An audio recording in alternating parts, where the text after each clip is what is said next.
ठोस और कठोर चट्टानों पर छपे।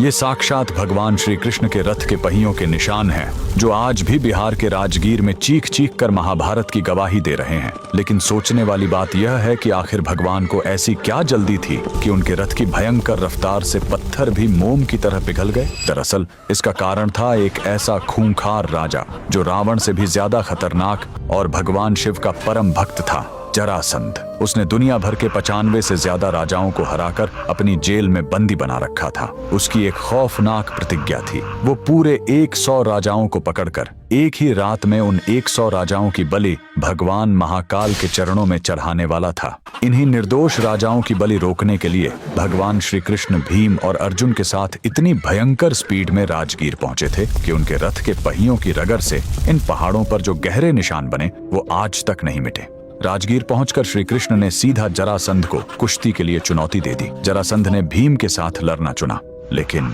जरासंध कोई साधारण इंसान नहीं था। अखाड़े में कुश्ती लड़ते हुए जब भीम ने जरासंध को बीच से चीरकर 2 टुकड़ों में फेंक दिया तो एक भयानक चमत्कार हुआ। जरासंध के शरीर के वो दोनों टुकड़े वापस आपस में झुर गए और वो फिर से जिंदा होकर हंसने लगा। लेकिन जरासंध का शरीर बार बार क्यों झुर रहा था, इसका रहस्य उसके जन्म में छिपा था। दरअसल मगध के राजा बृहद्रथ का कोई पुत्र नहीं था। संतान प्राप्ति के लिए उन्होंने तपस्या की तो एक महर्षि चंडकौशिक ने उन्हें आशीर्वाद के रूप में एक चमत्कारी फल दिया। राजा ने वो एक फल अपनी दोनों रानियों को आधा आधा बांट कर खिला दिया। नतीजा यह हुआ कि दोनों रानियों के गर्भ से शरीर के आधे आधे निर्जीव टुकड़े पैदा हुए। घबराकर राजा ने उन खौफनाक मांस के पिंडों को बाहर जंगल में फेंकवा दिया। वहां जरा नाम की एक राक्षसी ने जैसे ही उन दोनों टुकड़ों को एक साथ रखा, वो आपस में झुर गए और एक जीवित बालक बन गया। जरा नाम की राक्षसी द्वारा जोरे जाने के कारण ही उसका नाम जरासंध पड़ा। इसी रहस्य के कारण अखाड़े में भीम उसे जब भी फाड़ते वो वापस झुर जाता। 13 दिनों तक यही खौफनाक कुश्ती चलती रही। तब 14वें दिन श्री कृष्ण ने अपना मास्टरमाइंड खेल खेला। उन्होंने एक घास के तिनके को उठाया, उसे बीच से फाड़ा और दोनों टुकड़ों को उल्टी दिशा में फेंक दिया।